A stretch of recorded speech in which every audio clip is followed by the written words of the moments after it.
یہ پورے قرآن کا مقدمہ بھی ہے.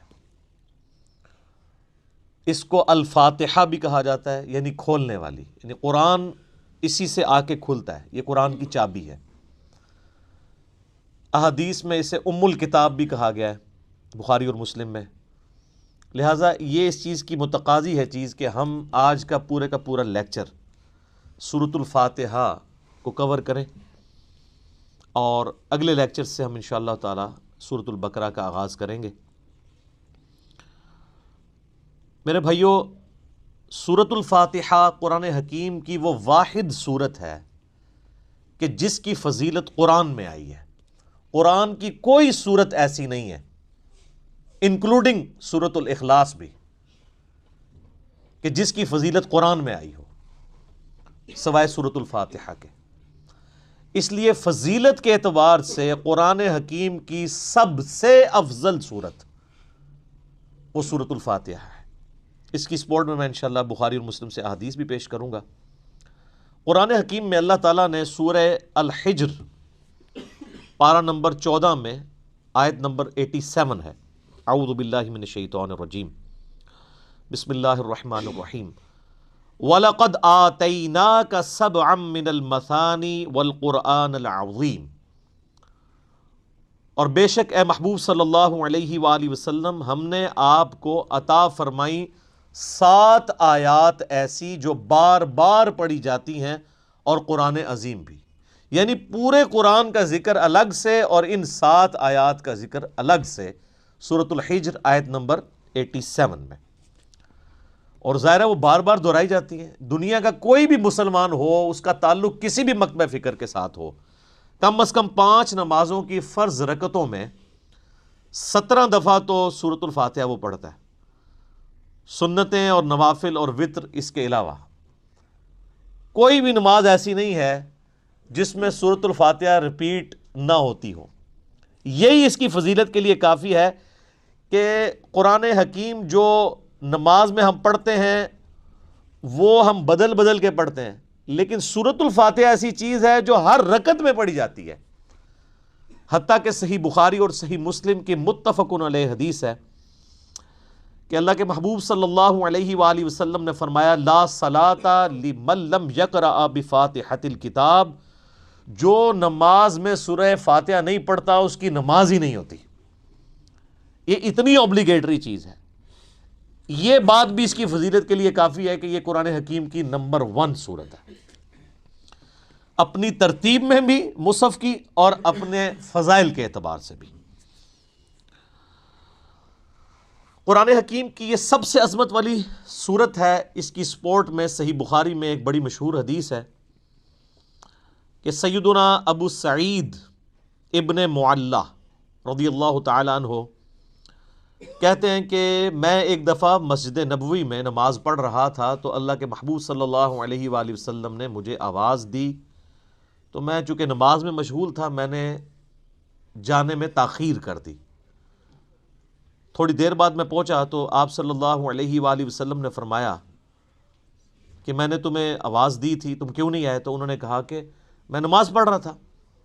تو آپ صلی اللہ علیہ وآلہ وسلم نے فرمایا کیا تم نے اللہ کا یہ حکم نہیں سنا؟ سورۃ الانفال کی آیت آپ نے پڑھی، استجیبوا للہ والرسول اذا دعاکم، جب اللہ اور اس کا رسول تمہیں پکاریں فوراً ان کی آواز پہ لبیک کہو.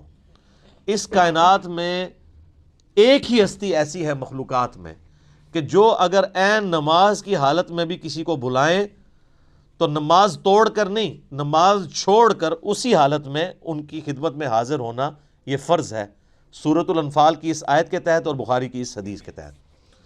اور وہ امام اعظم محمد رسول اللہ صلی اللہ علیہ وآلہ وسلم کی مبارک ذات ہے. نماز توڑ کر نہیں، کیونکہ نبی علیہ السلام کی طرف جانا اللہ کے ایک حکم سے دوسرے حکم کی طرف جانا ہے.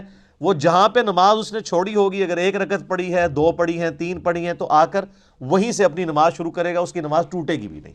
اس پہ اجماع امت ہے. بہرحال یہ جو ہمارے واعظین آئے دن کہانیاں کراتے رہتے ہیں کہ جی ماں آواز دے دے، باپ آواز دے دے، نماز توڑ دو، اس طرح کی کوئی حدیث نہیں ہے. البتہ یہ ضرور ہے کہ اگر زندگی موت کی کشمکش بن جائے، کوئی ایمرجنسی ہو جائے، تو آپ پھر نماز توڑ سکتے ہیں. لیکن نبی علیہ السلام کے کیس میں اگر بلایا جائے گا تو نماز توڑنی نہیں پڑے گی، بلکہ نماز وہیں پر چھوڑ کر آپ علیہ السلام کا حکم سننا پڑے گا۔ تو یہ آپ علیہ السلام نے ان کو تھوڑا سا یعنی ڈانٹ پلائی پیار محبت سے۔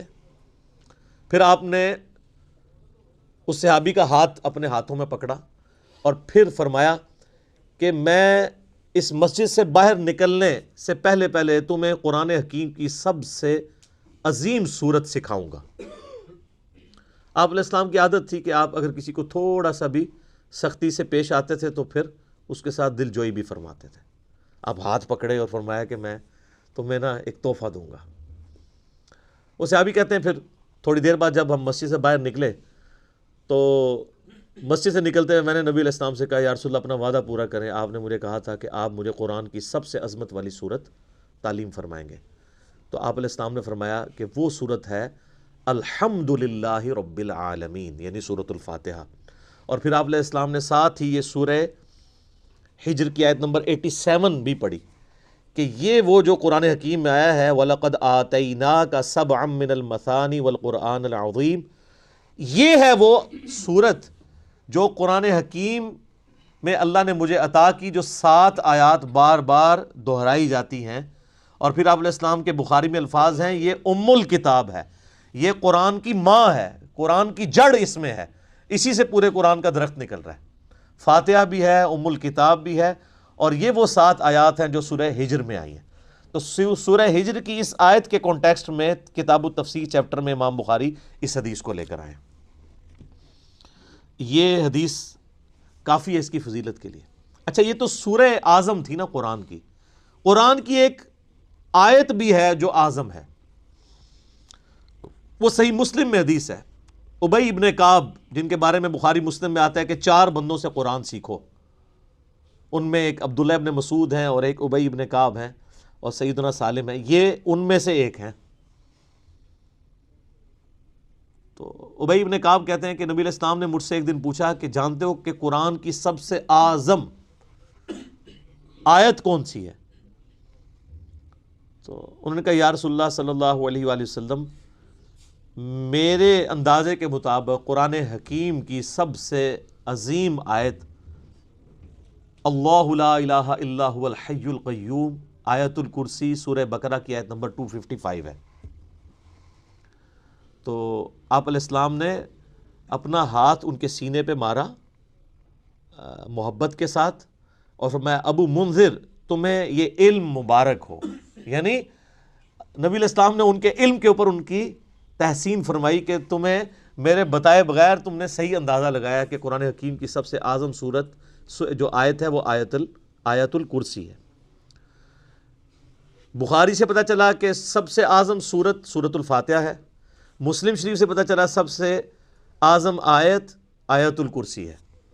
تو اس سے یہ بات بھی کلیئر ہوگی کہ جو لوگ کہتے ہیں نا وہ احادیث میں ہے سواد اعظم، وہ سب سے بڑا گروہ جو ہے اس کو پکڑ لینا، اور وہ سب سے بڑا گروہ ہر ملک میں ڈیفرنٹ ہوتا ہے۔ یعنی آپ بنگلہ دیش میں جائیں گے تو وہاں سب سے بڑا گروہ دیوبندی ہے، پاکستان میں سب سے بڑا گروہ بریلوی ہے، سعودیہ میں چلے جائیں گے اہل حدیث بڑا گروہ ہے، ایران میں چلے جائیں گے شیعہ بڑا گروہ ہے۔ تو وہاں اعظم سے مراد تعداد میں بڑا نہیں ہے، عظمت میں بڑا۔ ورنہ سورۃ الفاتحہ کی تو 7 آیات ہیں اور سورہ بقرہ کی 286، تو وہ ہونی چاہیے تھی سورہ اعظم۔ اور آیت الکرسی سے بھی لمبی ایک آیت جو ہے وہ آیت دین جو ہے سورہ بقرہ کے اندر موجود ہے۔ تو یہ عظمت کا ذکر ہو رہا ہے۔ اچھا میرے بھائیو، صحیح مسلم میں ایک اور حدیث ہے، ابن عباس رضی اللہ تعالیٰ عنہما کہتے ہیں کہ نبی علیہ السلام کے پاس ایک دفعہ جبرائیل علیہ السلام بیٹھے ہوئے تھے۔ ظاہر صحابہ نے نہیں دیکھا، آپ علیہ السلام نے بتایا۔ تو اچانک ایک آواز ان کو زوردار سنائی دی، یہ صحیح مسلم کی حدیث ہے۔ تو حضرت جبرائیل علیہ السلام نے نگاہ اٹھا کے اوپر دیکھا اور کہا یا رسول اللہ، آج آسمان کا ایک ایسا دروازہ کھلا ہے جو آج سے پہلے کبھی نہیں کھلا تھا، اور اس دروازے سے ایک فرشتہ زمین پر اترا ہے۔ اتنے میں وہ فرشتہ حاضر ہوا نبی علیہ السلام کی خدمت میں۔ تو حضرت جبرائیل نے کہا کہ یا رسول اللہ، یہ وہ فرشتہ ہے، یہ آج سے پہلے دنیا میں کبھی نہیں آیا تھا، اور وہ دروازہ بھی آج سے پہلے کبھی نہیں کھلا تھا، اور یہ فرشتہ آپ کو سلام عرض کر رہا ہے۔ اور اللہ کا یہ پیغام لے کر آیا ہے کہ آپ کو بشارت ہو دو ایسے نوروں کی جو آپ سے پہلے کسی پیغمبر کو نہیں دیے گئے. ان میں سے پہلی چیز سورۃ الفاتحہ ہے اور دوسری چیز سورہ البقرہ کی آخری 2 آیات، آمن الرسول بما انزل الیہ من ربہ والمؤمنون. تو سورۃ الفاتحہ وہ نور ہے جو کسی پیغمبر کو نہیں دیا گیا سوائے ہمارے محبوب صلی اللہ علیہ وآلہ وسلم کے. اچھا، صحیح بخاری کی جو میں نے حدیث بیان کی کہ سورہ اعظم ہے قرآن کی، اس کے تحت یہ بات تو بالکل کلیئر ہو گئی کہ نبی علیہ السلام نے سورۃ الفاتحہ کو جو تعلیم فرمایا اس کا آغاز کیا الحمدللہ رب العالمین سے. تو اس میں واضح اشارہ موجود ہے کہ بسم اللہ الرحمن الرحیم سورہ فاتحہ کا حصہ نہیں ہے، قرآن کا حصہ ہے. وہ تو ہر سورت کے آغاز میں بسم اللہ ہے سوائے سورہ التوبہ کے، اور سورہ نمل کے اندر آیت بھی ہے انہ من سلیمان و انہ بسم اللہ الرحمن الرحیم. لیکن جو سورتوں کے آغاز میں بسم اللہ لکھی جاتی ہے یہ سورت کا حصہ نہیں، قرآن کا حصہ ضرور ہے. تو چونکہ نبی علیہ السلام نے اس میں فرمایا الحمدللہ رب العالمین، تو اگر آپ علیہ السلام نے اس سورت کو تعلیم فرمانا ہوتا اس اعتبار سے کہ بسم اللہ اس کا حصہ ہوتی، تو آپ فرماتے کہ وہ سورت ہے بسم اللہ الرحمن الرحیم الحمدللہ رب العالمین. تو یہ اس بات کو تقویت دیتی ہے کہ بسم اللہ سورہ فاتحہ کا حصہ نہیں. لیکن نماز میں ہم پڑھتے ہیں، اس کے ساتھ پڑھیں گے، لیکن حصہ نہیں ہے. البتہ مسلمانوں میں اہل حدیث مکتبہ فکر اور امام شافعی کے جو مقلدین ہیں ان کا موقف ہے کہ بسم اللہ سورہ فاتحہ کا حصہ ہے. اہل تشیع کا بھی یہی موقف ہے. اسی لیے آپ اگر شیعہ کے چھپے ہوئے قرآن دیکھیں گے اور اہل حدیثوں کے، اب یہ میرے ہاتھ میں جو قرآن ہے یہ سعودیہ سے چھپا ہوا ہے، یہ اہل حدیث کا ہے، اس میں بھی بسم اللہ الرحمن الرحیم کو پہلی آیت انہوں نے ڈکلیئر کیا ہوا ہے اور الحمدللہ رب العالمین کو دوسری آیت. امام حنیفہ رحمہ اللہ تعالی اور کئی ایک ائمہ کا یہ موقف ہے کہ سورہ فاتحہ کا حصہ نہیں ہے بسم اللہ. میرے نزدیک امام ابو حنیفہ رحمہ اللہ کا موقف احادیث کی روشنی میں مضبوط ہے، کیونکہ نبی علیہ السلام سورہ فاتحہ کا اعلان کرتے ہوئے اس کو الحمدللہ رب العالمین سے بتا رہے ہیں. اس سے بھی بڑھ کر دلیل ایک صحیح مسلم کی حدیث ہے، بڑی رقت انگیز حدیث ہے، اور وہ حدیث قدسی آپ نے اکثر سنی ہوگی. سیدنا ابو ہریرہ رضی اللہ تعالیٰ عنہ کہتے ہیں کہ اللہ کے محبوب صلی اللہ علیہ وآلہ وسلم نے فرمایا اس شخص کی نماز ناقص ہے ناقص ہے ناقص ہے جو سورہ فاتحہ نہیں پڑھتا نماز میں. تو کچھ تابعین نے عرض کیا کہ ابو ہریرہ جب ہم امام کے پیچھے ہوتے ہیں پھر ہم کیا کریں؟ تو انہوں نے کہا اقرأ بہا فی نفسک، تم پھر اپنے جی میں آہستہ آہستہ پڑھ لیا کرو. وہ جز القراء امام بخاری کی کتاب میں آتا ہے کہ وہ آپ نے جب امام سکتے کرتا ہے ان سختوں کے دوران پڑھنی ہے، امام کے ساتھ نہیں پڑھنی. اب یہ الگ سے ایک ٹاپک ہے، میں آج اس کو ڈسکس نہیں کروں گا. میرا یوٹیوب پہ کلپ ہے امام کے پیچھے فاتحہ اور اس کے ساتھ نیو لکھا ہوا ہے، اس میں نے موقف بیان کیا ہے. اور پھر نبی علیہ السلام نے فرمایا حدیث قدسی، یعنی اللہ کا فرمان بزبان محمد رسول اللہ صلی اللہ علیہ وآلہ وسلم، کہ اللہ تعالیٰ فرماتا ہے قسمت الصلاۃ بینی و بین عبدی نصفین. اچھا، یہ حدیث شیعہ کے ہاں بھی پائی جاتی ہے جو میں بیان کر رہا ہوں صحیح مسلم کی، اب کہ میں نے نماز اپنے اور اپنے بندے کے درمیان برابر تقسیم کر لی ہے، نصف میرے لیے ہے اور نصف میرے بندے کے لیے. اور نماز کسے کہا؟ سورہ فاتحہ کو، پوری نماز. پھر اللہ تعالیٰ نے فرمایا، نبی علیہ السلام فرماتے ہیں کہ جب میرا بندہ کہتا ہے الحمدللہ رب العالمین تو میں کہتا ہوں میرے بندے نے میری حمد بیان کی، میری تعریف کی. جب وہ کہتا ہے الرحمن الرحیم تو میں کہتا ہوں میرے بندے نے میری ثنا کی. جب وہ کہتا ہے مالک یوم الدین تو میں کہتا ہوں میرے بندے نے میری تمجید بیان کی، میری بزرگی کا اعتراف کر لیا. اور جب وہ کہتا ہے ایاک نعبد و ایاک نستعین تو یہ میرے اور میرے بندے کے درمیان کامن عہد اور بانڈ ہے. جو میرے بندے نے مجھ سے مانگا میں نے اسے دیا. اور جب میرا بندہ کہتا ہے اہدنا الصراط المستقیم صراط الذین انعمت علیہم غیر المغضوب علیہم ولا الضالین آمین۔ تو میرے بندے نے جو مجھ سے مانگا اس دعا میں نے اسے عطا کر دیا۔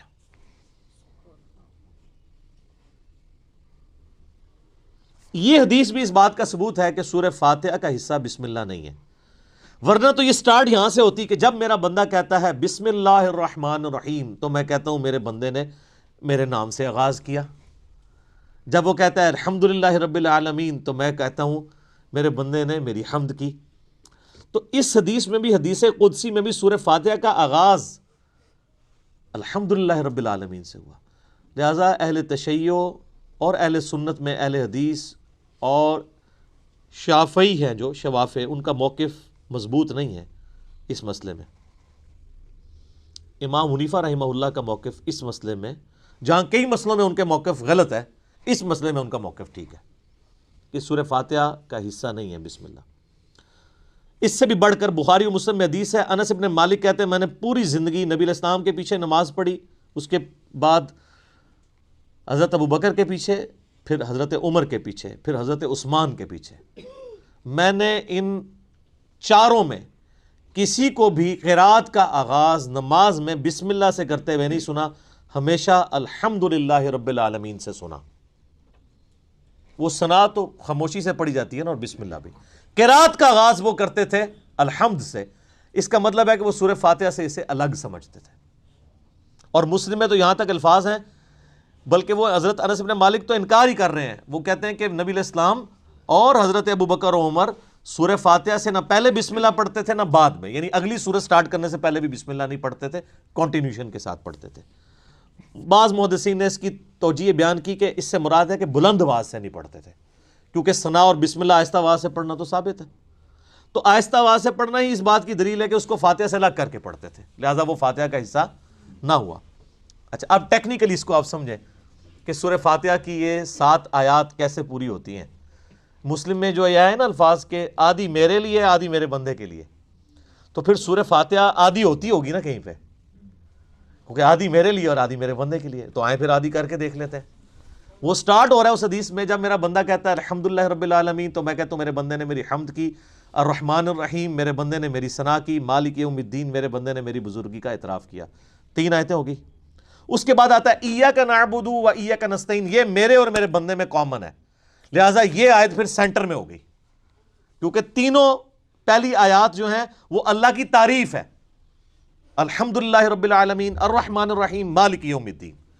ایاک نعبد و ایاک نستعین عہد ہے، اور کہا یہ کامن ہے، مراد یہ سینٹر میں ہے۔ اور اس کے بعد جتنی چیزیں وہ دعائیں ہیں، اہدنا الصراط المستقیم، یہ بندے کی ہوگی، صراط الذین انعمت علیہم غیر المغضوب علیہم ولا الضالین آمین۔ یہ 3 آیات اللہ سے دعا ہوئی، یہ بندے کے لیے، اور اس میں الفاظ ہیں جو میرے بندے نے مانگا میں نے دے دیا۔ پہلی 3 اللہ کی ثنا، اور سینٹر والی ایاک نعبد و ایاک نستعین کامن بانڈ۔ ٹھیک ہو گیا؟ اس سے بھی مزے کی بات، ایاک نعبد و ایاک نستعین بھی سینٹر ہو جاتی ہے، یہ ایک آیت ہے نا، ایاک نعبد، اے اللہ ہم تیری عبادت کرتے ہیں، یہ بھی اللہ کی تعریف، وَإِيَّاكَ نَسْتَعِينُ اور دعا تجھ سے کرتے ہیں، واو پہ آگے سینٹر بنتا ہے۔ اس واو سے پہلے 3.5 آیات اس طرف ہیں اور 3.5 آیات اس طرف ہیں، یہ بالکل سینٹر بنتی ہے واو، ایاک نعبد، اور وہ اسی لیے حدیث میں ہے نا یہ کامن ہے۔ کامن کیوں ہے؟ ایاک نعبد میرے بندے نے میری عبادت کی، وَإِيَّاكَ نَسْتَعِينُ میرے بندے نے مجھ سے مانگا، اور کیا مانگا؟ اہدنا الصراط المستقیم صراط الذین انعمت علیہم غیر المغضوب علیہم ولا الضالین آمین۔ تو یہ اتنی مضبوط دلیل ہے، یہ جتنے دلیل کیا کتنے دلائل میں نے سامنے رکھ دیے ہیں کہ جس کے بعد کوئی گنجائش نہیں رہتی کہ کوئی بندہ ہٹ درمی پہ اور ضد پہ آ جائے۔ شیخ زبیر لیزئی رحمہ اللہ تعالیٰ سے 2008-9 کی بات ہے، میں نے، اب چونکہ وہ اہل حدیث تھے تو اہل حدیث کی کوشش ہوتی ہے کہ امام حنیفہ ہر مسئلے میں غلط ثابت ہو جائے، تو میں نے ان کے سامنے کہا جی اب آپ کو چیک کرتے ہیں، ہم بخاری مسلم کو مانتے ہیں کہ وہ یہ نہ ہو کہ امام حنیفہ کی دشمنی آپ کو اس پہ نہ ابھار دے کہ آپ سچائی سے اناد کریں۔ تو مجھے کہتے ہیں نہیں وہ بسم اللہ حصہ ہے فاتحہ کا۔ میں نے کہا جی یہ واضح احادیث ہیں، یہ میں نے سارے دلائل آپ کو بھی سن کے اندازہ ہو گیا ہوگا، اس کے بعد کوئی بندہ یا مان سکتا ہے یا چھڑولی چھوڑ سکتا ہے آگے سے، بالکل واضح بات ہے۔ تو ان باتوں کا ان کے پاس کوئی جواب نہیں تھا۔ وہ کہتے ہیں نہیں امام شافعی، میں نے کہا امام شافعی کو چھوڑیں، آپ کہتے ہیں کتاب و سنت، آپ کہہ رہے ہیں امام شافعی کہتے ہیں بسم اللہ حصہ ہے۔ ہم آپ کو بخاری مسلم سے ثابت کر رہے ہیں کہ سورہ فاتحہ کا حصہ نہیں ہے بسم اللہ۔ بہرحال نماز میں بھی پڑھیں گے، قرآن میں بھی پڑھا جائے گا، قرآن کا حصہ ہے سورہ فاتحہ سے پہلے پڑھنا، اور نماز میں بھی ہم بسم اللہ پڑھنا سنت ہے، بسم اللہ پڑھ کے ہی سورہ فاتحہ پڑھی جاتی ہے۔ جب بالکل پہلی دفعہ پڑھی جائے گی پھر تو اعوذ باللہ بھی پڑھا جائے گا، یہ بھی ذہن میں رکھیے گا۔ پہلی رکعت میں تو اعوذ باللہ سے بھی سٹارٹ کریں گے، باقی رکعتوں میں صرف بسم اللہ سے۔ کیوں؟ قرآن جب بھی پڑھا جائے گا نا تو اعوذ باللہ سے آغاز ہوگا۔ ایون آپ نے قرآن پڑھتے پڑھتے تلاوت روک دی، بند کی، کسی سے گپ شپ کی، دوبارہ پڑھیں گے تو اعوذ باللہ سے۔ اور اس کا حکم جو ہے سورۃ النحل آیت نمبر 98 میں موجود ہے، فَإِذَا قَرَأْتَ الْقُرْآنَ فَاسْتَعِذْ بِاللَّهِ مِنَ الشَّيْطَانِ الرَّجِيمِ، پس تو جب بھی قرآن کی قرات کرنے لگے تو اللہ کی پناہ حاصل کر لیا کر شیطان مردود کے اگینسٹ۔ کیوں؟ اگر آپ شیطان کے اگینسٹ اللہ کی پناہ نہیں حاصل کریں گے تو قرآن پڑھ کے آپ غلط رزلٹ بھی نکال سکتے ہیں، اس میں قرآن کا قصور نہیں ہے۔ اگر ایک اچھی گاڑی ہے اس پہ ڈرائیور غلط بیٹھ گیا جا کے ٹھوک دیتا ہے تو گاڑی کا تو قصور نہیں ہے۔ تو قرآن حکیم سے غلط رزلٹ جان بوجھ کے لوگ نکال سکتے ہیں جب تک کہ اپنے آپ کو قرآن کے سامنے سرنڈر نہ کریں اور اللہ تعالیٰ کے سامنے اپنے آپ کو پیش نہ کریں شیطان کے اگینسٹ کہ یا اللہ تو ہی پناہ دے ہمیں اس کے اگینسٹ، ورنہ قرآن حکیم وہ پڑھیں گے تو اس سے غلط رزلٹ بھی نکال سکتے ہیں، وَلِعَوْذُ بِاللَّهِ تعالیٰ، اس لیے حکم دیا گیا۔ اچھا، بخاری مسلم کی ایک حدیث بڑی مزے کی ہے۔ صحابہ کرام کا قافلہ کہیں جا رہا تھا، راستے میں انہوں نے ایک جگہ پانی کے لیے پڑاؤ کیا، تو وہاں پہ ایک قبیلہ آباد تھا، انہوں نے صحابہ کرام کی کوئی مہمان نوازی نہیں کی، لیکن اسی دوران ان کے قبیلے کے سردار کو ایک سانپ یا بچھو نے ڈس لیا۔ یہ حدیث بخاری میں بھی ہے اور مسلم میں بھی۔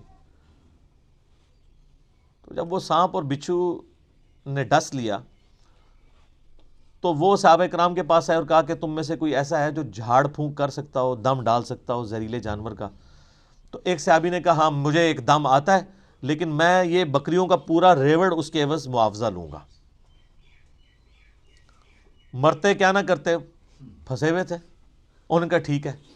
اس نے جا کے دم ڈالا سورہ فاتحہ پڑھ کے، تو حدیث کے الفاظ ہیں وہ بندہ اس طرح ہو گیا جیسے مردہ زندہ ہو جاتا ہے اس کے اثر سے، دم کے۔ بکریوں کا ریوڑ والے کیا۔ اب صحابہ کرام میں اختلاف ہو گیا، ایک گروہ نے کہا کہ یہ تو آپ نے قرآن پڑھنے کی اجرت لے لی، یہ تو حرام ہے، زیادہ پرہیزگار لوگ بھی ہوتے ہیں نا۔ دوسروں نے کہا نہیں ہم نے معاوضہ لیا، بالکل ٹھیک ہے۔ بہرحال یہ طے پایا کہ نبی علیہ السلام سے جا کے فیصلہ کروائیں گے۔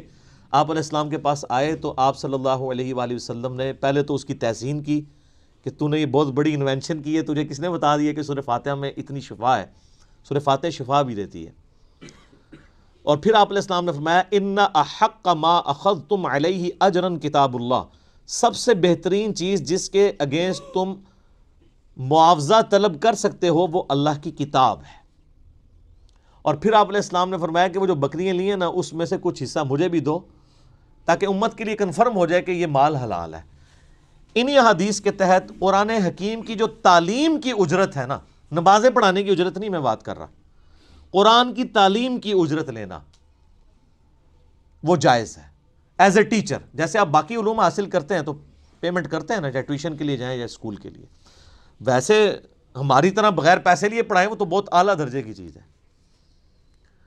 تو اسی کے تحت جو ہے نا وہ آپ علماء سے پوچھیں نا نمازیں پڑھانے کی تنخواہ لے رہے ہیں، وہ کہتے ہیں نہیں نہیں ہم تو تعلیم کی لیتے ہیں، اور تعلیم دیتے بھی کوئی نہیں۔ اب تو بچوں کو لوگوں نے بھیجنا ہی چھوڑ دیا مسجد کے اندر۔ تو بل ایسی مساجد جہاں پر ٹیچرز جو ہیں وہ قرآن حفظ کر رہے ہیں، قرآن کی تعلیم دے رہے ہیں، اور پیرلل میں وہی ٹیچرز باری باری نماز پڑھاتے ہیں، تو وہ تو بغیر تنخواہ کے پڑھا رہے ہیں، وہ تنخواہ تو تعلیم کی لے رہے ہیں۔ امام حنیفہ رحمہ اللہ تعالیٰ تو مطلقاً امام مسجد کی تنخواہ کو حرام سمجھتے ہیں، لیکن بعد میں فقہ حنفی والوں نے متاخرین کے فتوے کے تحت اسے جائز سمجھا ہے۔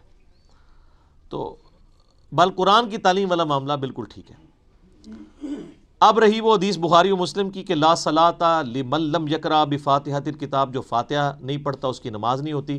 اس پہ میرا آپ کلپ نیو امام کے پیچھے فاتح والا دیکھ لیں. میں نے یہ ثابت کیا دلائل کی روشنی میں, پھر 20-25 منٹ اور لگ جائیں گے, کہ اگر تو جہری نمازیں ہیں تو آپ امام کی قرات غور سے سنیں گے, وہ قرآن کا حکم ہے واضح سورۃ الاعراف میں, وَإِذَا قُرِئَ الْقُرْآنُ فَاسْتَمِعُوا لَهُ وَأَنصِتُوا لَعَلَّكُمْ تُرْحَمُونَ. جب قرآن کی تلاوت ہو رہی ہو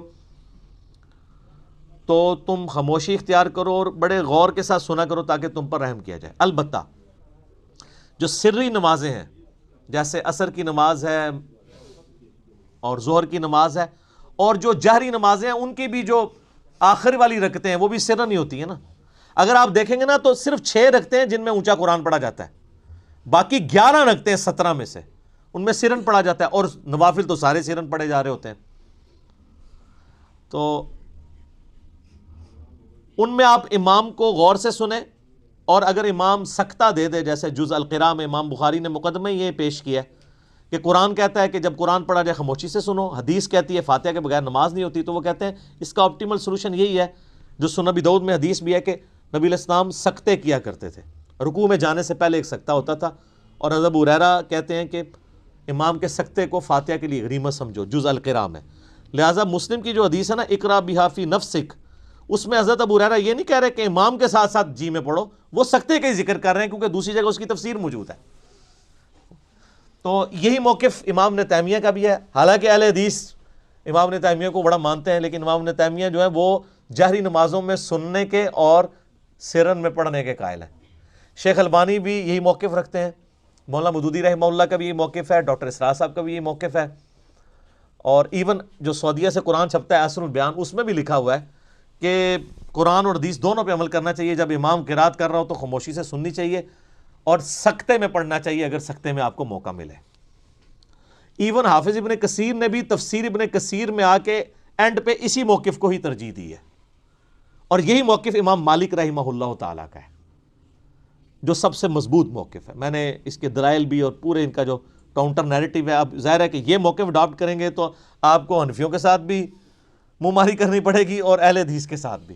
تو اس کے لیے آپ میرا وہ کلپ دیکھ لیں تو آپ کو انشاءاللہ کلیئر ہو جائے گا. لاکھوں لوگوں نے وہ کلپ دیکھا ہے. آپ لکھیں امام کے پیچھے فاتحہ نیو, ایک طرف ایک اہل حدیث مولوی کی تصویر لگی ہوئی ہے, ایک طرف ایک دیوبندی مولوی کی, سینٹر میں ایک عام مسلمان کی.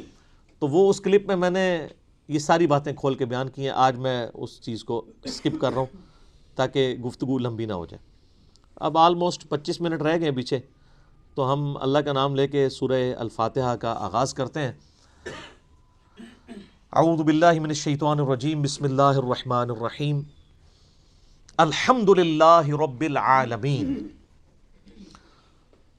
تمام تعریفیں اس اللہ کے لیے ہیں جو تمام جہانوں کا پالنے والا ہے, یہ بھی ترجمہ درست ہے, اور تمام جہان والوں کا پالنے والا ہے, یہ ترجمہ بھی عربی لنگوسٹک کے اعتبار سے درست ہے. تمام جہان سے مراد جیسے اب جتنی سپیشیز دنیا میں آباد ہیں وہ ہر ایک کا ایک اپنا جہان ہے. پرندے ہیں, پرندوں کا ایک اپنا جہان ہے, حیوانات ہیں ان کا اپنا ایک جہان ہے, ایک نباتات کی سپیشیز ہیں. اس وقت روئے ارض پہ آلموسٹ 2 ملین سپیشیز دریافت ہو چکی ہیں, نباتات حیوانات کی ملا کر, اور ایک ایک سپیشیز آگے بلینز میں. انسان ہی دیکھ لیں 7.5-8 ارب کے قریب ہیں, اور باقی حشرات الارض اگر آپ گننا شروع کریں نہ ختم ہونے والے. تو یہ تمام کا پالنے والا کون ہے؟ اللہ. الرحمن الرحیم, وہ انتہائی رحم فرمانے والا ہے. الرحمن کہتے ہیں جیسے اسی سے لفظ یہ اسی یعنی آپ سمجھ لیں عربی لنگوسٹک کے اعتبار سے طوفان بھی عربی کا لفظ ہے نا, یعنی ٹھاٹھے مارتا ہوا سمندر ہے اس کی رحمت کا. اور سمندر تو کبھی کبھی جوش میں آتا ہے نا, اللہ کی رحمت وہ ہے کہ الرحیم مستقل رہتی ہی ٹھاٹھے مارتے ہوئے سمندر کی طرح ہے. الرحمن الرحیم. حتیٰ کہ بخاری و مسلم میں حدیث ہے, نبی علیہ السلام نے فرمایا اللہ تعالیٰ نے مخلوقات کی پیدائش سے پہلے اپنے پاس اپنے عرش پہ یہ عبارت لکھ لی تھی کہ میری رحمت میرے غضب پہ بھاری رہے گی. قرآن میں بھی ہے وَكَتَبَ عَلَى نَفْسِهِ الرَّحْمَةِ, کہ یہ اللہ نے اپنے اوپر خود لازم کر لیا کہ میں ہر حال میں رحم ہی کروں گا. رحم والا جو اللہ تعالیٰ کا پہلو ہے یہ ڈومیننٹ ہے. سورہ فاتحہ جو ہے وہ ذہن میں رکھیے گا قرآن کی ماں ہے، ام الکتاب ہے، فاتحہ ہے، قرآن کھولنے والی چیز ہے. تو اس میں جو جو چیز آ رہی ہے نا اس کی جڑ پڑ رہی ہے نا، وہ پورا قرآن اسی جڑ سے پھر اگنے والا وہ بڑا تناور درخت ہے. ہر چیز کی جڑ سورہ فاتحہ میں. مالک یوم الدین، وہ مالک ہے قیامت کے دن کا. دنیا میں تو کئی بادشاہ ہیں، اس کی اجازت سے، اس کی مرضی سے نہیں، اجازت سے. اجازت یہ ہے کہ کھلی چھٹی ہے، مرضی نہیں ہے کہ وہ غلط کام کریں. وہ بس اللہ نے دو راہیں دکھا دی ہیں، انا ہدیناہ السبیل اما شاکرا و اما کفورا. ہدایت کا راستہ واضح کر دیے، چاہے تو شکر گزاری کی روش اختیار کرو، خواہ ناشکری کی. لیکن قیامت کے دن صرف اللہ ہی کا حکم چلے گا. دنیا والے جتنے احکامات ہیں یہ سب کے سب پاورز لوگوں کی طرف سے جو اللہ تعالیٰ نے دی ہیں وہ سلب کر لی جائیں گی. لمن الملک اليوم للہ الواحد القہار. آج کس کی بادشاہت ہے؟ اس قہار کی جو سب پہ چھایا ہوا ہے. قہار کہتے ہیں سب پہ چھانے والا. تو قیامت کے دن کا مالک ہے. یہ ایک ایک آیت کے اوپر ایک ایک گھنٹہ بولا جا سکتا ہے، لیکن چونکہ ہم نے پورا قرآن کور کرنا ہے تو اس میں ساتھ ساتھ آیات آئیں گی کراس ریفرنس کے طور پر. ایاک نعبد و ایاک نستعین.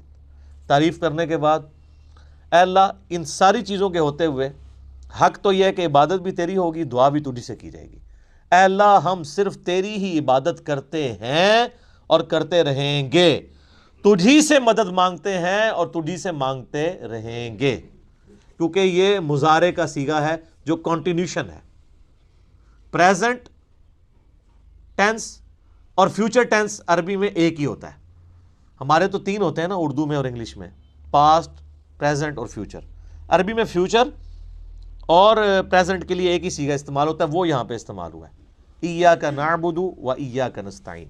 اور اگر اس کو دعائیہ بنائیں گے جس طرح کہ اعلیٰ حضرت نے ترجمہ کیا ہے، احمد صاحب بریلوی صاحب نے، انہوں نے بہت زبردست ترجمہ کیا. انہوں نے کہا اے اللہ ہم صرف تیری ہی عبادت کریں اور صرف تجھی سے مدد چاہیں. یہ لادہ بات ہے کہ وہ خود اور ان کے ماننے والے غیر اللہ سے بھی مانگتے رہے ہیں. ترجمہ ٹھیک کیا ہے. اسی لیے میں کہتا ہوں قرآن میں کوئی چیز نہیں داخل ہو سکتی. قرآن کا ترجمہ فٹ ہے، آپ کسی کا اٹھا کے دیکھ لیں، ترجمہ سب نے ٹھیک کیا ہوا ہے. اچھا عبادت میں تو دعا بھی شامل ہے. جامعہ ترمذی میں حدیث ہے، سنن نسائی میں حدیث ہے، ابن ماجہ میں، الدعاء هو العبادہ، دعا عبادت ہے. تو جب دعا عبادت ہے تو ایاک نعبد میں دعا شامل تھی. یہ پھر ایاک نستعین کیوں آیا؟ اس لیے کہ سب سے سینسٹیو ایشو ہی دعا کا ہے، غیر اللہ کو مدد کے لیے پکارنے کا. تو اللہ تعالیٰ نے اس کو اسپیسیفکلی بیان کیا. اس کے باوجود امت کی اکثریت غیر اللہ سے مدد مانگ رہی ہے. ایک تو ہے ظاہری اسباب، وہ تو آپ مانگیں، تو قرآن میں حکم ہے وَتَعَاوَنُوا عَلَى الْبِرِّ وَالتَّقْوَى وَلَا تَعَاوَنُوا عَلَى الْإِثْمِ وَالْعُدْوَانِ. یہ تو بالکل ٹھیک ہے. وہ ایک مفتی صاحب جو کیو ٹی وی پہ بیٹھے ہوئے ہیں لوگوں کے عقیدے خراب کرنے کے لیے، وہ کہتے ہیں جی اب پھر ہم امی سے روٹی نہ مانگیں جا کے. بھائی امی سے روٹی وہ مانگتا ہے جس کی امی گھر موجود ہوتی ہے، جس کی امی قبرستان میں آرام فرما ہوتی ہے. اگر وہ امی سے روٹی مانگ رہا ہو تو اسے کیا کہا جاتا ہے؟ پاگل یا مجذوب. تھوڑے سوفسٹیکیٹڈ ورڈ، مجذوب یا پاگل. تو یہ پاگلوں سے آپ گفتگو کر رہے ہیں، یہ دھوکہ دے رہے ہیں. وہ کہتے ہیں نہیں کوئی دریا میں ڈوب رہا ہو تو اللہ کو پکارے گا، یا جو وہاں پہ کنارے پہ لوگ موجود ہیں ان کو پکارے گا. بھئی یہ تو ظاہری اسباب ہے. تو سر وہ اس وقت شیخ عبد القادر جیلانی کو بھی پکار کے دیکھ لے اگر اس کو ہے کہ وہ بچا لیں گے، کیونکہ اللہ نے دنیا کو اسباب کے ساتھ جوڑا ہوا ہے. ان کو اگر اپنے بزرگوں پہ اتنا مان ہے تو یہ پھر دریا میں چھلانگ مارے نا اور پکارے بزرگوں کو. ظاہری اسباب میں آپ نے اڈاپٹ کرنے کا حکم ہے. ہاں جو دعا مانگی جائے گی بغیر اسباب کے، آپ جو غائب میں مدد کے لیے پکار رہے ہوتے ہیں، مثلا یہاں بیٹھے میں ان کو کہتا ہوں مجھے پانی پلا دیں، بالکل ٹھیک ہے. لیکن یہ بغداد میں قبر کے اندر ہے، میں کہتا ہوں مجھے پانی پلا دیں، وہی جملہ شرک میں لے جائے گا. یہ ہے اصل مسئلہ. یہ جھگڑتے رہتے ہیں جی وہ جی بزرگوں کو اختیار نہیں. میں کہتا ہوں جی بزرگوں کو اختیار ہو بھی، کوئی بزرگ ماشاءاللہ اتنا پہنچا ہے کہ اسے اللہ نے اختیار ہی دے دیا فرشتوں کی طرح، پھر بھی بزرگوں کو پکارنا شرک ہوگا مدد کے لیے. ویسے آپ نے محبت میں پکارنا ہے، آپ ضرور پکاریں، مدد کے لیے نہیں، ویسے اپنی محبت کا اظہار کریں، لبیک یا رسول اللہ کہیں، لبیک یا حسین کہیں، بالکل ٹھیک ہے، آپ محبت کا اظہار کریں، المدد نہیں۔ بارش کون برساتا ہے؟ اللہ۔ ڈیوٹی کس کی ہے؟ تو بارش فرشتوں سے مانگی جائے گی یا اللہ سے؟ اللہ سے۔ اچھا اگر کوئی فرشتوں سے مانگ لے کہ یار خیر اللہ نے ڈیوٹی لگائی ہے، سر وہ مشرک ہو جائے گا، اور یہ قرآن میں لکھا ہوا ہے۔ آپ پارہ نمبر 20 کھول لیں اگر کسی کو توفیق ہو۔ میں نے کئی بار سنا ہے، میں ایک جگہ بیٹھا ہوا تھا، وہاں پہ ایک شیعہ ذاکر بھی تھے، اب مجھے 2-3 دن پہلے، شیعہ عالم تھے بلکہ ذاکر نہیں تھے، 2-3 دن پہلے پتہ چلا ہے وہ فوت بھی ہو گئے، بہت علمی آدمی تھے، اللہ تعالیٰ ان کی مغفرت کرے۔ تو وہ ان کے ساتھی بیٹھے تھے، وہ کہتے ہیں جی ٹھیک ہے ہم یا علی مدد نہیں کہنا چاہیے، لیکن جو یا علی مدد کہتا ہے آپ اسے کیوں کہتے ہیں، وہ شرک کر رہا ہے۔ میں نے کہا اس لیے قرآن میں لکھا ہے، تو میں نے یہ آیت سورہ النمل کی آیت نمبر 62 پارہ نمبر 20 کے آغاز میں، امن یجیب المضطر اذا دعا ویکشف السوء ویجعلکم خلفاء الارض االہ مع اللہ، بھلا بتاؤ تو کون ہے جو مصیبت میں گھرے ہوئے شخص کی فریاد کو سنتا ہے اور اس کی تکلیف اس سے دور کرتا ہے، اور تمہیں اپنے ماں باپ کے مرنے کے بعد خلیفہ کرتا ہے اس زمین پر، االہ مع اللہ، کیا اللہ کے ساتھ کوئی اور الہ بھی ہے جس کی یہ کوالٹی ہو؟ قلیلا ما تذکرون، بڑے کم لوگ ہی نصیحت پکڑتے ہیں۔ تو میں نے کہا اللہ تعالیٰ کہہ رہا ہے کہ جس کے بارے میں تمہارا یہ عقیدہ ہے نا کہ وہ مصیبت اور پریشانی میں تمہارا مشکل کشا ہے، تو گویا الہ ہے وہ۔ اور سب سے پہلے تو مولا علی ان کے گریبان پکڑیں گے جنہوں نے مولا علی کے بارے میں عقیدہ گھڑ لیا۔ مولا علی بھی اپنی نمازوں میں اللہ کو پکارتے تھے، مولا علی کا ماننے والا بھی ہوگا جو اللہ کو پکارے گا۔ پھر بڑے بڑے دھوکے ہیں جی، وہ کہتے ہیں جی وہ جی غیر اللہ سے مدد کہتے ہیں حرام ہے، اور کون کہتا ہے غیر اللہ سے مدد حرام ہے؟ آپ یہودی سے بھی مدد لیں، بخاری مسلم میں حدیث ہے، نبی علیہ السلام جب فوت ہوئے ہیں آپ کی زرہ ایک یہودی کے پاس گروی رکھی ہوئی تھی، لیکن جو سامنے موجود نہیں اس سے تو نہیں آپ اسباب کے طور پہ مدد لے سکتے۔ وہ جی قرآن میں غیر اللہ سے مدد کا ہے، کدھر ہے جی؟ وہ کہتے ہیں وَاسْتَعِينُوا بِالصَّبْرِ وَالصَّلَاةِ، نماز اور صبر سے اللہ کی مدد چاہو۔ تو وہ مدد تو اللہ کی چاہ رہے ہیں، یا یہ کہہ رہے ہیں کہ المدد یا نماز میری مشکل کشا، المدد یا صبر مشکل کشا۔ آگے نہیں پڑھتے ان اللہ مع الصابرین، صبر کرنے والوں کے ساتھ اللہ ہوگا۔ وہ کہتے ہیں حضرت عیسیٰ علیہ السلام نے کہا تھا من انصاری اللہ، کون ہے جو اللہ کے لیے میرا مشکل کشا بنے؟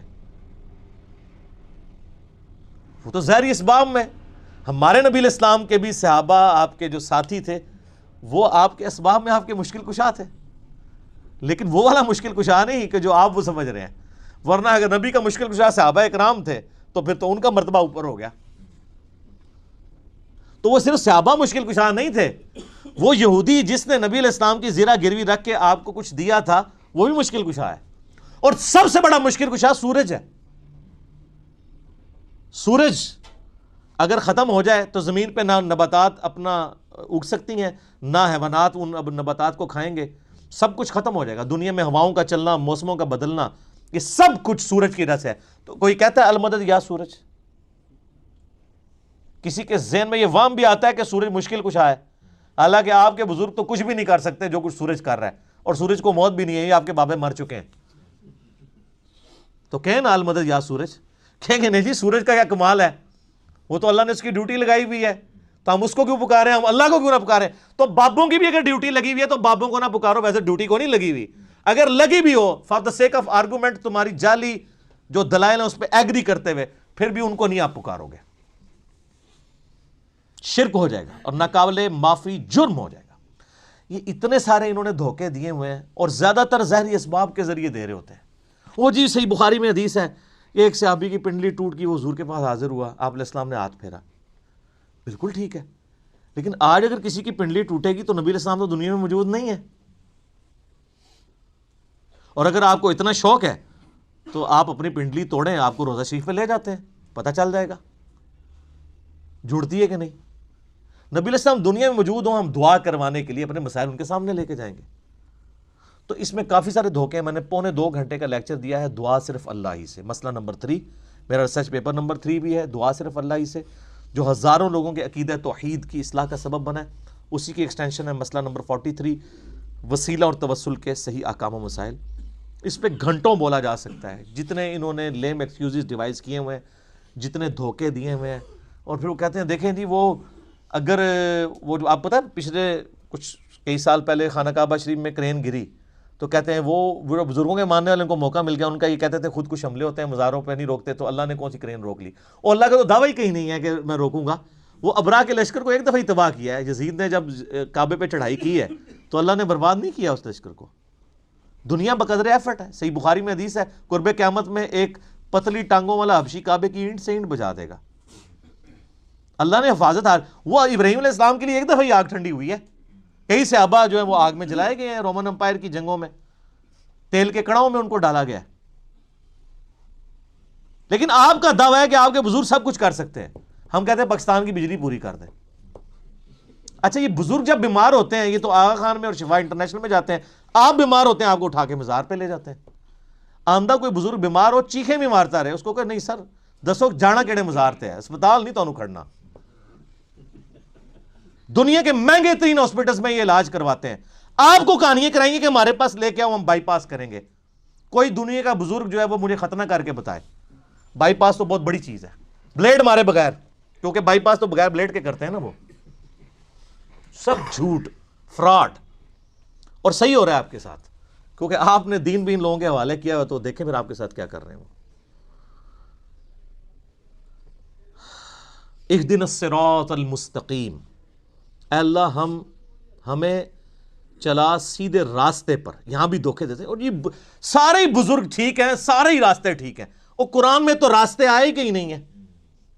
قرآن میں گمراہی جمع کے سیغے سے آئی ہے، ہدایت ہمیشہ سنگولر کے سیغے سے.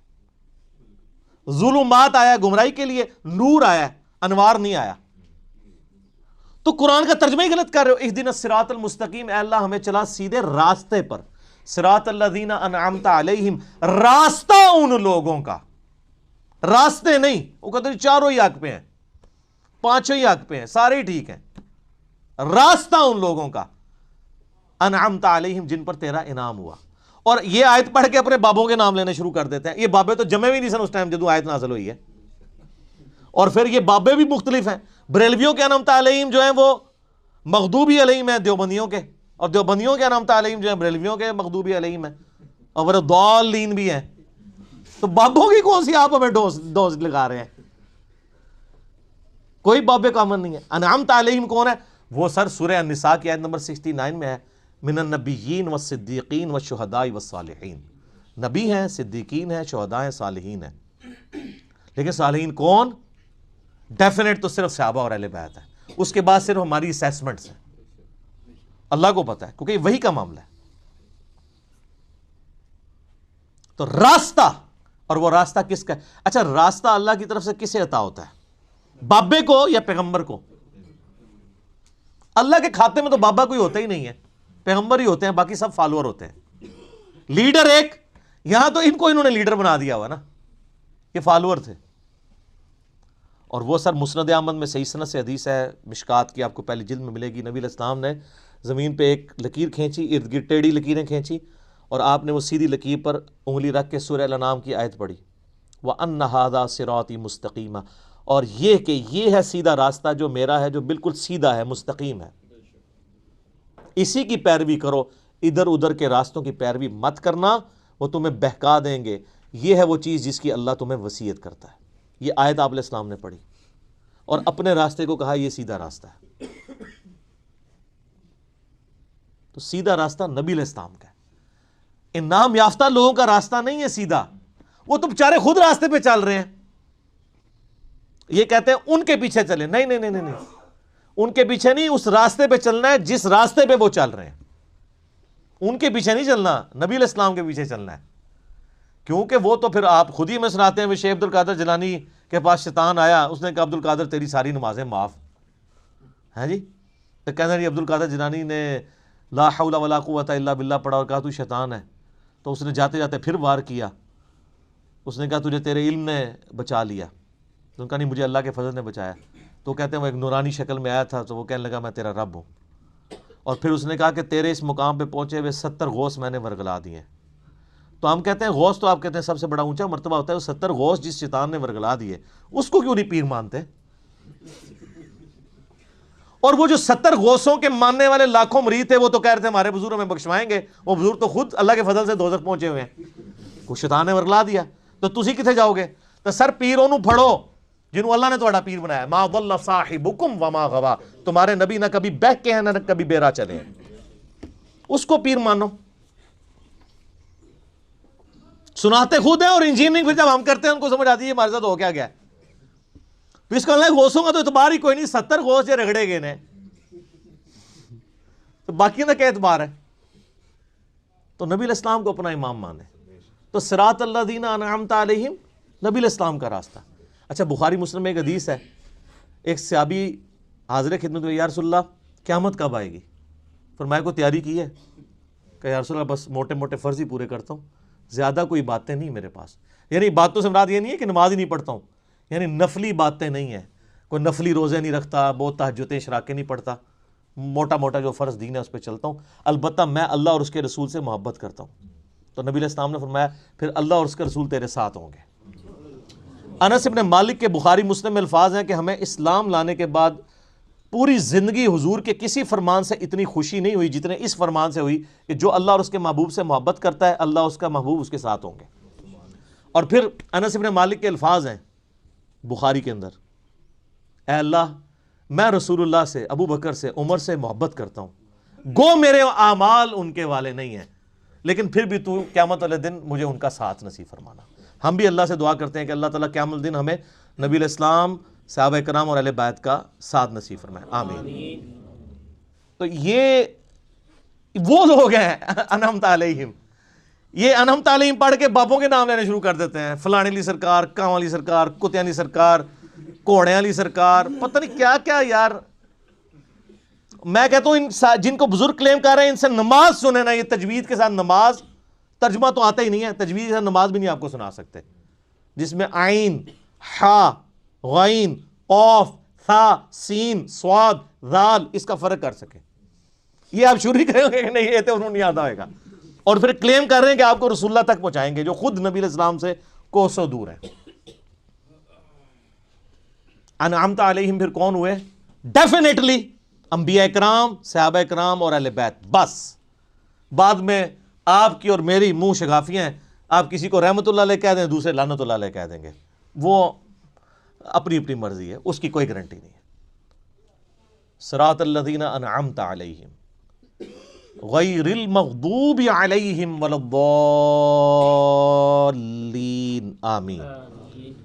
بچانا ان کے راستے سے کہ جن پر تیرا غضب ہوا اور جو گمراہ ہے۔ اور اس کے بعد بخاری مسلم میں الفاظ ہے کہ نبی علیہ السلام سورہ فاتحہ جب بھی پڑھتے تھے تو آمین کہتے تھے۔ آمین آہستہ آواز میں، اونچی آواز میں، یہ بھی اختلاف ہے، بعد امام ترمذی نے پوری بحث کی ہے جس میں انہوں نے یہی راجح قول اختیار کیا ہے کہ جو جہری نمازیں ہیں ان میں آمین اونچی کہی جائے گی، اور جو زور اثر کی نمازیں ہیں اس میں آمین آہستہ کہی جائے گی۔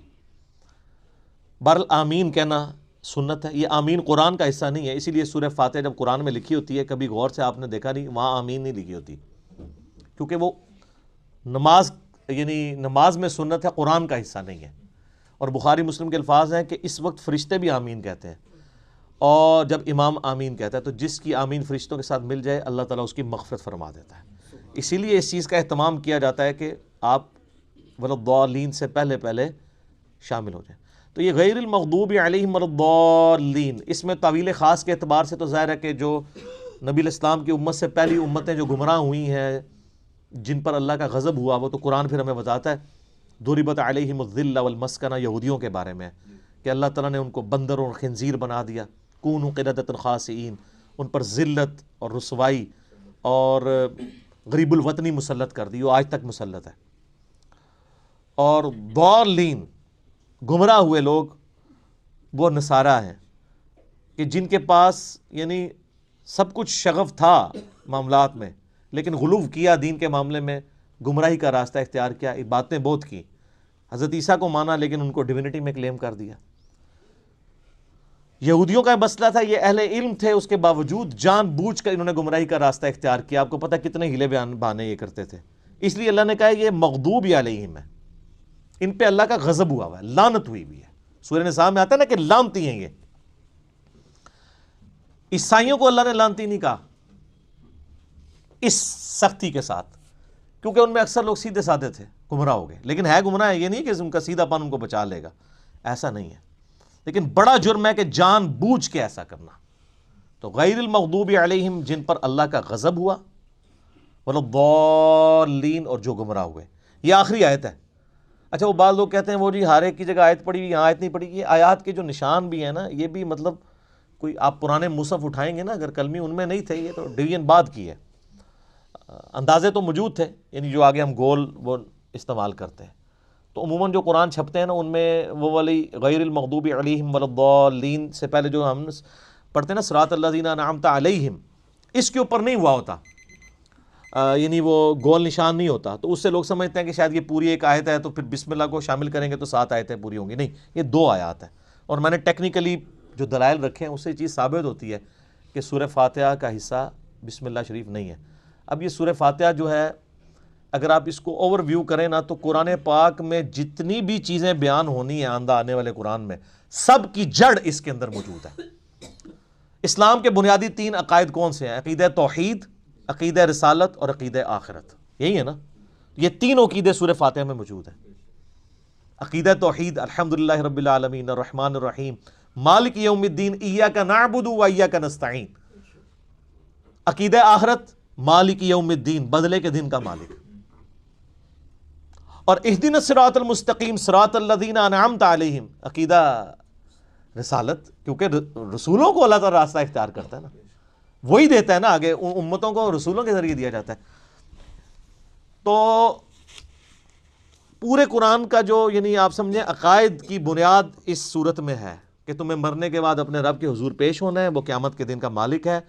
قیامت میں اللہ کے پاس پہنچنے سے پہلے رسولوں کا راستہ اختیار کر لو، توحید کا راستہ اختیار کر لو، اور اللہ سے یہ بھی دعا بھی مانگتے رہو کہ اللہ تعالیٰ گمراہی کے راستے سے اور جو لوگ جن پہ اللہ کا غضب ہوا ان لوگوں کے راستے سے بچاتا رہے۔ یہ سارا کچھ اگر آپ جمع کریں تو قرآن پاک میں کوئی ایک ٹاپک بھی ایسا نہیں ہوگا۔ جب رسولوں کا راستہ آ گیا تو رسولوں کی ساری شریعت سمجھ لیں، اس کی جڑ اس میں پڑ گئی۔ نکاح طلاق کے مسائل بھی اس میں کور، حج کا طریقہ بھی کور، کیونکہ صراط الذین انعمت علیہم ہے اور اہدنا الصراط المستقیم ہے۔ تو اس لیے اسے ام الکتاب، الفاتحہ، قرآن کھولنے والی، قرآن کی ماں کہا جاتا ہے، کہ سارے عقائد و نظریات کی جڑ اس صورت کے اندر موجود ہے۔ انشاءاللہ تعالیٰ اگلی دفعہ ہم سورۃ البقرہ کا آغاز کریں گے۔ صلو علی الحبیب، صلاۃ بر محمد وآل محمد، اللہم صلی علی محمد وعلی آل محمد کما صلیت علی ابراہیم وعلی آل ابراہیم انک حمید مجید، اللہم بارک علی محمد وعلی آل محمد کما بارکت علی ابراہیم وعلی آل ابراہیم انک حمید مجید۔ اللہ تعالیٰ سے دعا ہے جو حق بات میں نے کہی اللہ تعالیٰ ہمارے دلوں میں راسخ فرمائے، اگر جذبات میں میرے منہ سے کوئی غلط بات نکل گئی اللہ تعالیٰ ہمارے دلوں سے ہی معاف کر دے، ہمیں معاف بھی کر دے، ہمیں کتاب و سنت کی تعلیمات پر عمل کر کے دوسرے بھائیوں تک پہنچانے کی توفیق عطا فرمائے۔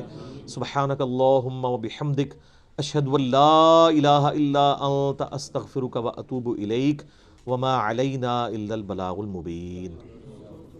جزاکم اللہ خیرا۔